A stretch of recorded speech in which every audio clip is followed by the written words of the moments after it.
Hello everyone, today we'll start the new chapter Trade to Territory. Let's begin. Chapter 2 Trade to Territory. Let's begin. Points to focus. Discovery of a sea route to India and beginning of European trade. Competition among Portuguese, Dutch, British, and French trading companies. Anglo French rivalry in India and Carnatic Wars. British East India Company's control of Bengal. Battle of Plassey in 1757. Battle of Buxar in 1764. Doctrine of Lapse and Subsidiary Alliance, direct British conquest, Anglo-Mysore, Anglo-Maratha and Anglo-Sikh wars, British political supremacy in India, discovery of the sea route to India and European intervention. Discovery एक direct सी root को जो बनाई गई to India by इसलिए बनाई थी, किसने discover किया था? पोर्टुगीज सेलर थे, एक एक्सप्लोरर वास्को डी गामा। ही ओपन अप, उन्होंने एक बहुत सारी अपॉर्चुनिटीज ओपन करी ट्रेड की इंडिया के साथ। की एक्सपोर्ट्स इंक्लूड, जैसे क्या मेजर एक्सपोर्ट क्या होती है चीजें? स्पाइसेस, मसाले हो गए, शुगर, इंडिगो, डाई, टेक्सटाइल। तो ये जो न्यू फाउंड ट्रेड पोटेंशियल उसने बहुत सारे यूरोपियन नेशंस को अट्रैक्ट किया इंडिया के टूवर्ड्स, लीडिंग टू जिससे एस्टैब्लिशमेंट हुआ ट्रेडिंग टाइज। मर्केंटाइल कंपनीज जो थी पोर्टुगल से, नीदरलैंड, ग्रेट ब्रिटेन, फ्रांस, उन्होंने अब मोनोपोलीज बनानी शुरू कर दी। ट्रेड की गुड्स को सस्ते में खरीदा और उनको हाई प्रॉफिट्स पर यूरोप में बेचा या फिर कहीं और। ये फायर्स कंपटीशन, इससे क्या हुआ? इंटेंस राइवलरी बढ़ गई नेशंस के बीच में और अल्टीमेटली कॉन्फ्लिक्ट्स ट्रेड लेके शुरू हो गए। European trading companies in India. 18th century एक क्रिटिकल पीरियड था ड्यूरिंग विच बहुत सारे major European powers fight for dominance in India. हर कोई यूरोपियन की बहुत सारी कंट्री थी जो इंडिया पे अपना डोमिनेंस चाहती थी। By the close of 17th century के आसपास countries like Dutch, French and British, उन्होंने अपना स्ट्रॉन्ग ट्रेडिंग आउटपोस्ट बनाया different parts of India. English East India Company first 1600 में वो फॉर्म हुई। उसका एम था कि ईस्ट की सारी वेल्थ को एक्सप्लॉइट करना ट्रेड के थ्रू। शॉर्टली कुछ ही टाइम बाद Dutch east India company establish हुई 1602। उनका फोकस क्या रहा? स्पाइस की ट्रेड, जो एक हाईली लुक्रेटिव इंडस्ट्री थी उस टाइम पर। मसाले तो आज सबसे ज्यादा यूज होते हैं। तो डच ने स्टैब्लिश करा अपनी ट्रेडिंग सेंटर्स रीजन, जैसे कि चिंसुरा, सूरत, पटना, कोचीन, नागापट्टिनम, जो वाइटल हब्स बने बिजनेस ऑपरेशंस। पोर्टुगीज जिन्होंने गेन करा एक foothold in India earlier, वो स्टैब्लिश कर पाए फैक्ट्रीज को with the consent of Zamorin of Calicut. उन्होंने पोस्ट सेटअप किया इनकी लोकेशन कैलिकट, कोचीन, टेनोर। उनके स्ट्रेटेजिक गेन्स के साथ पोर्टुगीज ने कंट्रोल लिया एरियाज लाइक डासन, Calicut and Daman and even establish करा कॉलोनीज इन प्लेसेस जैसे Hooghly and Chittagong. Meanwhile French east India company ने फाउंड करा 1664 में, फर्दर इंक्रीज कर दिया competition among the European powers for dominance in India. अब Anglo French rivalry in India. अब 18th सेंचुरी में जो ब्रिटिश और फ्रेंच थे वो इंट्रेंच्ड राइवल्स बन गए इंडिया में, क्योंकि उनका जो कमर्शियल इंटरेस्ट था वो एक दूसरे के, जब दोनों का इंटरेस्ट सेम है तो कोलाइड करेंगे, पर्टिकुलरली सदर्न इंडिया में। तो ये जो राइवलरी दुश्मनी थी वो उतनी बढ़ती चली गई, ऑनगोइंग कॉन्फ्लिक्ट दोनों नेशंस के बीच में यूरोप, जहां पर वो वॉर में बदल गई फ्रॉम 1744 से 1763। तो ये टेंशंस जो थी ब्रिटेन फ्रांस के बीच में, ये मैनिफेस्ट रही। थ्री सिग्निफिकेंट कॉन्फ्लिक्ट्स को मैनिफेस्ट किया इंडिया के अंदर। कार्नेटिक वॉर, जहां पर दोनों कमर्शियल और मैरिटाइम कंपटीशन पार्टी को फ्यूल्ड किया। तो पहला कार्नेटिक वॉर हुआ 1744 से 1748। जब ये तब हुआ जब जेएफ डुप्लेक्स, जो फ्रेंच गवर्नर थे पौंडीचेरी के, उन्होंने ब्रिटिश सेटलमेंट ऑफ मेड्रॉस को कैप्चर किया। हाउएवर फ्रेंच को अल्टीमेटली डिफीट किया गया इस वॉर के अंदर और मेड्रॉस को Britishers. Nevertheless Anglo French rivalry और गहरी हो गई और सेकंड कार्नेटिक वॉर हुआ 1748 से 50। इस बार दो पावर जो है इन्वॉल्व हुई थी लोकल इंडियन पॉलिटिक्स, जो सपोर्ट कर रहे थे अपोजिंग फैक्शंस को, मतलब अपोजिट टीम को या अपोजिट पार्टी कह लो, अपोजिट रूलिंग अथॉरिटी कह लो, तो अपोजिंग वाली को उसने साथ दिया वॉर के अंदर सक्सेशन में। कर्नाटक, हैदराबाद। अब जो कर्नाटक था वो प्रोविंस था अंडर कंट्रोल, जो निजाम ऑफ हैदराबाद के कंट्रोल में था। But Arcot, capital of Karnataka, almost एक इंडिपेंडेंट स्टेट थी, अपने नवाब थे। जब दोनों नवाब आरकोट और निजाम डाई मर चुके थे, तो ब्रिटिश और फ्रेंच ने फैक्ट डिफरेंट कैंडिडेट सक्सेशन, अलग अलग कैंडिडेट को वहां बिठाना चाहा ताकि वो राइवलरी को कंटिन्यू करे। अब सिचुएशन इतनी बेकार हो गई ग्लोबल 7 years के आउटब्रेक वॉर के बाद ब्रिटेन और फ्रांस के बीच में। इट्स अ टाइम 1756 से लेकर 63, जिसका रेपरकेशंस थे इंडिया के अंदर। के रिजल्ट तो इंडिया में दिखाई दिए, क्योंकि ये कॉन्फ्लिक्ट से थर्ड कार्नाटिक वॉर हुआ जिसके बीच में ब्रिटिश ने अपर हैंड गेन किया। उनकी विक्ट्री हुई बैटल ऑफ वंडी वॉश इन 1760 ने पूरी तरीके से फ्रेंच एम्बिशंस को इंडिया में खत्म कर दिया। By the time treaty of Paris sign हुई 1763 में, जिसमें 7 ईयर्स का जो वॉर था वो खत्म हुआ और फ्रेंच को अलाउ किया गया कि वो अपने सेटलमेंट्स को इंडिया में रिटेन कर सकते हैं, बट उनको प्रोहिबिट कर दिया गया उन्हें फोर्टिफाई करने से, signalling end of political influence उसका खत्म हो गया फ्रेंच का इंडिया में। Conflict with the nawab of Bengal. अब जो नवाब थे बंगाल के, उनके साथ क्या कॉन्फ्लिक्ट? 1717 में मुगल एम्परर ने ग्रांट किया इंग्लिश ईस्ट इंडिया कंपनी को right to conduct duty free trade conduct करना बंगाल, बिहार, उड़ीसा के। दिस मेंट कि कंपनी इंपोर्ट और एक्सपोर्ट गुड्स कर सकती है बिना किसी टैक्सेस के, लोकल अथॉरिटी को कोई टैक्स नहीं देगा। एडिशनली कंपनी ऑफिशियल्स को परमिट किया गया कि वो प्राइवेट ट्रेड में एंगेज हुए। ये सिचुएशन, इससे गुस्सा आ गया बंगाल के नवाब को, पर्टिकुलरली क्यों? क्योंकि इंडियन ट्रेडर्स को तो टैक्स देना जरूरी करना था, जबकि ब्रिटिश ने टैक्स एग्जेम्पशन एंजॉय किया। तो नवाब जैसे कि मुर्शिद कुली खान, रिपीटेडली उन्होंने डिमांड करा कि ब्रिटिश टैक्सेस पे करेंगे, लेकिन कंपनी ने रिफ्यूज कर दिया। जैसे जैसे कॉन्फ्लिक्ट कंपनी और नवाब के बीच में बढ़ती चली गई, टेंशन बढ़ गई। रेन ऑफ सिराजुद्दौला के टाइम पे जो उन्होंने सक्सीड किया अपने grandfather Ali Vardi Khan as Nawab of Bengal in 1750। Sirajuddaula ने डिमांड करा कि ब्रिटिश स्टॉप फोर्टिफाइंग, अपनी फैक्ट्री को कलकत्ता में नहीं लगाएंगे, चलाएंगे नहीं, और नेसेसरी टैक्स देंगे, बट नेगोशिएशन करने के कोई फायदा नहीं हुआ। एनरेज सिराजुद्दौला ने अटैक कर दिया ब्रिटिश सेटलमेंट पर, कजिम बाजार, कैप्चरिंग कंपनी ऑफिशियल और फोर्सिंग द ब्रिटिश ताकि वो रिट्रीट कर सके from Calcutta. However British retaliated by sending Robert Clive को भेजा गया, सबसे केपेबल मिलिट्री कमांडर थे मैड्रास से बंगाल। क्लाइव ने प्लॉट किया फिर Mir Jafar Sirajuddaula commander in chief overthrow Nawab. ये रिजल्ट हुआ बैटल ऑफ प्लासी 1757 में, जहां सिराजुद्दौला डिसिसिवली डिफीट हुए, जिससे उनकी डेथ हो गई और ब्रिटिश ने बंगाल पर कंट्रोल कर लिया। Aftermath of the battle of Plassey ने मार्क करा turning point for British East India Company. खाली मिलिट्री विक्ट्री ही नहीं है, बल्कि फर्स्ट मेजर पॉलिटिक्स सक्सेस था कंपनी के लिए इंडिया में। ब्रिटिश ने पावर गेन करी ड्यूटी फ्री ट्रेड को कंडक्ट करने के लिए बंगाल में, in addition to the right to fortify their settlements, वही अपने सेटलमेंट्स को फोर्टिफाई करा जा सके।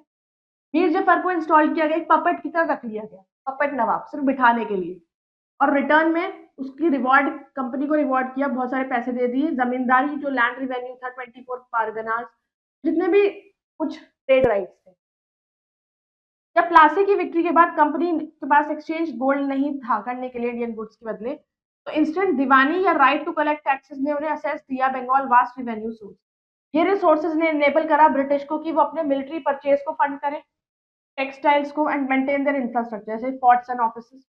ओवर टाइम कंपनी ने पॉलिटिकल इकोनॉमिक पावर भी गेन करी, laying the ground work for British rule across India. अब आई बैटल ऑफ बक्सर और उसके क्या कॉन्सिक्वेंस थे। कंपनी की ग्रोइंग पावर से फर्दर कॉन्फ्लिक्ट हुई इंडियन रूलर के साथ। फिर बैटल ऑफ बक्सर हुई 1764 में, देखा उसमें ब्रिटिश का फेस एक formidable alliance of Mir Kazim जो नवाब थे बंगाल के, उनके साथ दिखा। सिराजुद्दौला जो नवाब थे अवध के, मुगल एम्परर शाह आलम सेकंड, इन सब तो मीर कासिम जो थे उनको नवाब बनाया गया मीर जफर की जगह, लेकिन eventually sought to free Bengal, British control free कराना था, लेकिन हाउएवर उनके एफर्ट्स कोई फायदा नहीं हुआ और ब्रिटिश ने डेसिसिव विक्ट्री बक्सर पर।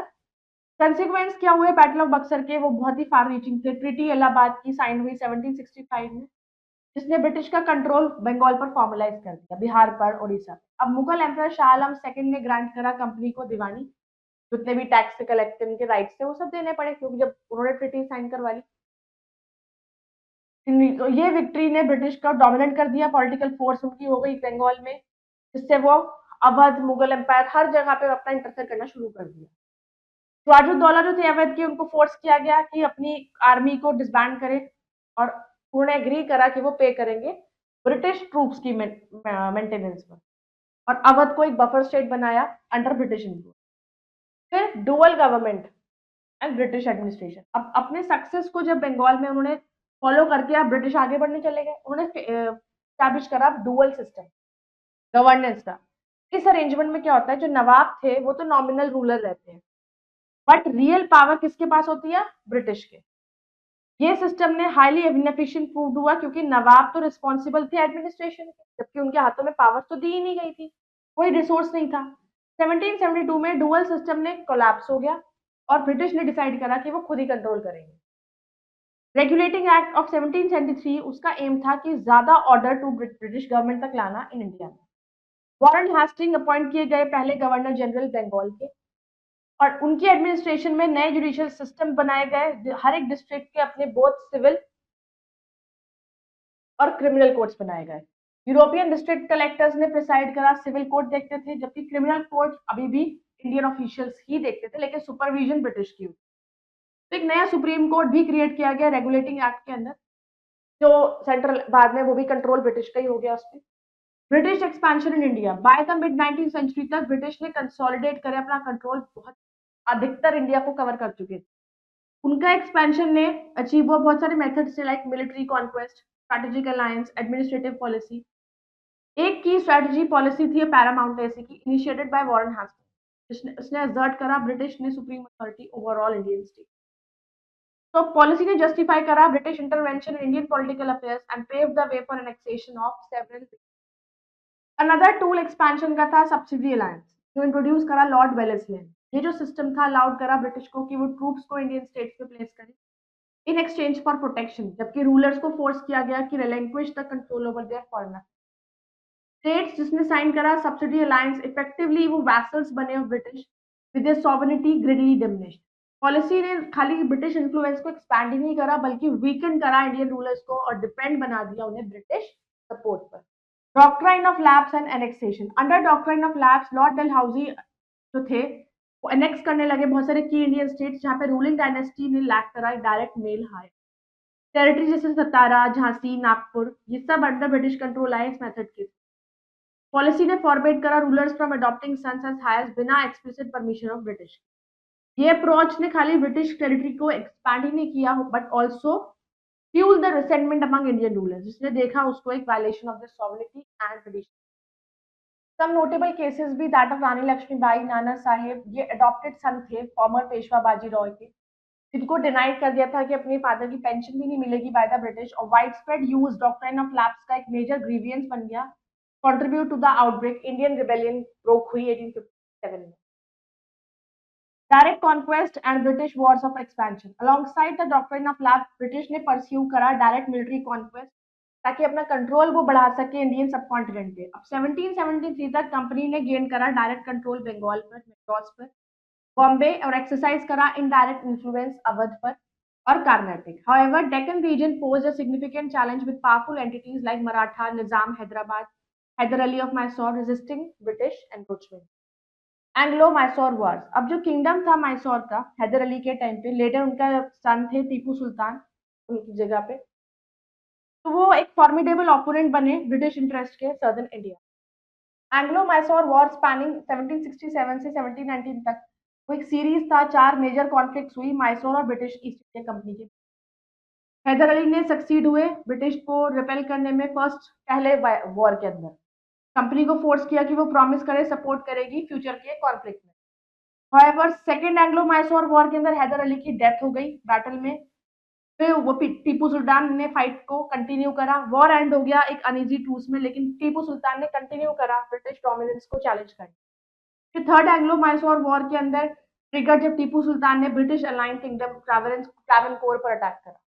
ब्रिटिश अलाइड विद मराठास के साथ निजाम ऑफ हैदराबाद, इन्होंने काउंटर ऑफेंसिव लॉन्च किया, टीपू सुल्तान को फोर्स किया कि वो अपनी हाफ ऑफ द टेरिटरी हमारे को दे दे। However, टीपू के रिफ्यूज कर दिया कि वो इसके dominance. Ultimately fourth Anglo Mysore war हुआ, जिसमें टीपू सुल्तान को मार दिया गया और मैसूर को ब्रिटिश का हिस्सा बना दिया गया। अब रिमेनिंग टेरिटरी को एक पपेट रूलर के अंदर रख दिया गया, एक ओल्ड वॉरियर डायनेस्टी, जिसने ब्रिटिश सुजारनिटी को, तो उनका मेन मकसद था कि रूल तो उनका, कंट्रोल उनका, लेकिन वो एक पपेट बिठा देते थे, बस सिर्फ लगे कि वो किंग है। Anglo Maratha Wars, Maratha confederacy which had become एक डोमिनेंट फोर्स बना इंडिया के अंदर शिवाजी के राइज के बाद। उन्होंने भी सिग्निफिकेंट चैलेंज ब्रिटिश एक्सपेंशन में दिया। एंग्लो मराठा वॉर फॉट हुए 75-1880 तक, that were pivotal in determining British supremacy over. पहला एंग्लो मराठा वॉर एंड हुआ inconclusively with the treaty of Salbai, ने हाईलाइट करा growing tensions between British and Maratha. Treaty of Salbai. Second Anglo Maratha war हुआ 1803 से 1806, वो भी टर्निंग पॉइंट था। ब्रिटिश ने सिस्टमैटिकली मराठा कॉन्फेडरेसी को कमजोर कर दिया, सेपरेट ट्रीटी साइन करा ली अलग अलग मराठा शीप से। में क्या हुआ, इसमें सिंधियास थे ग्वालियर के, होलकर्स ऑफ इंदौर, और उनकी फोर्स को अलग अलग तरीके से डिवाइड कर, क्योंकि डायरेक्टली वो नहीं कर रहा था। तो मराठास ने डेसिसिवली वो ऑटोमेटिकली हार गए और ब्रिटिश ने कंट्रोल ले लिया उनकी मेजर टेरिटरी, मतलब सेंट्रल इंडिया कवर कर लिया। थर्ड एंग्लो मराठा वॉर 1870-1880, उसने मार्क किया final defeat Marathas. Peshwa Bajirao second ने अटेम्प्ट किया to rally the Maratha chiefs against British dominance, वो अल्टीमेटली डिफीट हो गए। Peshwa deposed and office of Peshwa was abolished. अब ब्रिटिश ने एनेक्स किया large part Maratha territories. Although एक स्मॉल किंगडम था Satara, it was carved out and placed under a descendant of Shivaji. Maratha के chiefs को फोर्स किया गया कि वो सब्सिडी अलायंस को साइन करें, further cementing the British control. फिर Anglo Gurkha wars, north British ने फेस किए चैलेंजेस को गुरखाज ऑफ नेपाल से, जिन्होंने एनक्रोच करा ब्रिटिश कंट्रोल टेरिटरीज पर। फिर एंग्लो गुरखा वॉर हुआ, रिजॉल्व की टेरिटरियल डिस्प्यूट को खत्म करा जा सके। फिर इनिशियल सेटबैक्स के बाद ब्रिटिश ने मैनेज करा, गुरखास को भी डिफीट कर दिया, उनको फोर्स कर दिया कि अपने रीजन्स ऑफ गढ़वाल, कुमाऊं, सारे हिल स्टेशन, नैनीताल, मसूरी, शिमला, सब पर कब्जा हो। फिर आता है ट्रीटी ऑफ सेगोली, जो 1816 में साइन करी, उससे कॉन्फ्लिक्ट खत्म हुई और गुरखाज ने प्रेजेंस ऑफ ब्रिटिश रेजिडेंट को काठमांडू में एक्सेप्ट किया। अपनी हार के बाद गुरखाज बाद में वैल्यूएबल एलाइज बन गए ब्रिटिश के। बहुत सारे गुरखा सोल्जर्स ने ब्रिटिश इंडियन आर्मी में सर्व किया। Knowledge corner, despite being fierce adversaries during conflict, British को इतने इंप्रेस थे by bravery and fighting skills Gurkha की सोल्जर्स की, वॉर के बाद उन्हें रिक्रूट करा उनको ब्रिटिश इंडियन आर्मी में। ये ट्रेडिशन चलता रहा आज भी, विद गुरखास जो है ब्रिटिश आर्मी में सर्व करते हैं, अपनी लॉयल्टी, करेज और कॉम्बैट पावर्स के लिए जाने जाते हैं। Anglo Burmese wars and annexation of Burma, as British interest ने एक्सपैंड हुआ ईस्टवर्ड, तो क्लैश करा विद बर्मीज किंगडम। पहले एंग्लो बर्मीज वॉर थे, वो फॉट किए गए ताकि ब्रिटिश कंट्रोल को असम और पार्ट्स ऑफ बर्मीज को उस पर सिक्योर करा जाए। ब्रिटिश विक्टोरियस हुए गए, ट्रिटी ऑफ यांडा को उन्होंने ग्रांट किया right to free trade, Burma में फ्री ट्रेड कर सकते हैं। गवर्नर जनरल लॉर्ड डेलाउसी के अंडर ब्रिटिश ने सेकेंड एंग्लो बर्मीज वॉर लड़ा, जिसमें एनेक्सेशन करा लोअर बर्मा का। फ्रेंच इन्फ्लुएंस को एलिमिनेट करने के लिए उस रीजन में ब्रिटिश ने बाद में अपर बर्मा को भी अपने साथ जोड़ लिया। थर्ड एंग्लो बर्मीज वॉर हुआ, उससे पूरा का पूरा बर्मा अंडर ब्रिटिश कंट्रोल में आ गया और अपनी डोमिनेंस बे ऑफ बंगाल पर हुआ। Annexation of Punjab, annexation of Punjab भी एक अदर सिग्निफिकेंट माइलस्टोन था ब्रिटिश कॉन्क्वेस्ट ऑफ इंडिया में। सिख एम्पायर अंडर महाराजा रंजीत ने मेंटेन किया इंडिपेंडेंस को from British. However, after death के बाद 1839 में जो इंटरनल स्ट्राइक वीकन हो गई सिख स्टेट में, पहला एंग्लो सिख वॉर हुआ। उन्होंने देखा सिख्स ने सतलुज रिवर को क्रॉस किया है, ट्रिटी को वायलेट किया ब्रिटिश के साथ। ब्रिटिश ने सिख्स को भी हरा दिया, उनको फोर्स करा कि टेरिटरी छोड़ दे साउथ ऑफ सलेज, और हैवी टैक्स इंडेमनिटी लगा दी। सिख रूलर को एक अंडर ब्रिटिश प्रोटेक्शन में रखा गया, British resident station at Lahore. फिर सेकेंड एंग्लो सिख वॉर हुआ, दैट एरप्टेड व्हेन जब डिसकंटेंट अमंग सिख आर्मी से रिबेलियन हुआ। British decisively defeated the Sikh forces in 1849 में लॉर्ड डेलहाउसी ने पंजाब एनेक्स किया, bringing entire north western region of India under British. और this victory ने मार्क करा culmination of British expansion subcontinent, कि पंजाब जो था उनका लास्ट इंडिपेंडेंट इंडियन रीजन था जिसको फॉल होना। Conclusion, British ascendancy in India. By the mid 19th century में ब्रिटिश ईस्ट इंडिया कंपनी ने स्टैब्लिश करा अपने आप को एक paramount power in India, bringing majority of subcontinent को अपने कंट्रोल में वो ला चुके। उनका ये डोमिनेंस अचीव्ड हुआ एक combination of strategic alliance, military conquest और एडमिनिस्ट्रेटिव पॉलिसी की हेल्प से। ब्रिटिश सिस्टमैटिकली एलिमिनेट करते गए यूरोपियन राइवल्स को, सबड्यूड लोकल पावर और मराठा सिख सब पर अपना कब्जा करके अपने इन्फ्लुएंस को नेबरिंग टेरिटरीज में बढ़ाया, नेपाल, बर्मा। पॉलिसीज एनेक्सेशन की, डॉक्ट्रिन ऑफ लैप्स और सब्सिडी लाइन सिस्टम के थ्रू फर्दर एनेबल कर दिया ब्रिटिश को अपने एम्पायर को ऐसे ही बढ़ाते चले गए। सक्सेस के बाद ब्रिटिश ने बहुत सी ग्रोइंग डिस्कंटेंट अपने इंडियन रूलर्स के मंगो फेस किया, जनरल पॉपुलेशन जिससे लेटर कल्मिनेट हुए इंडियन रिबेलियन के। Nonetheless, groundwork for nearly 2 centuries of British colonial rule एक firmly laid by this period, क्योंकि British Empire emerged हुआ एक dominant force shaping political, economic and social landscape. Let's value this chapter teaches us that unchecked greed and competition for power से exploitation होता है, conflict होती है और उनका emphasis होता है कि importance of fairness, integrity and respect. Leadership हो चाहे relationship. Let's remember Vasco da Gama's discovery of the sea route to India in 1498 opened up direct trade between Europe and India, attracting several European nations. European countries like Portugal, Netherlands, Britain, France formed trading companies to dominate Indian trade, especially in spices, textile, and other valuable goods.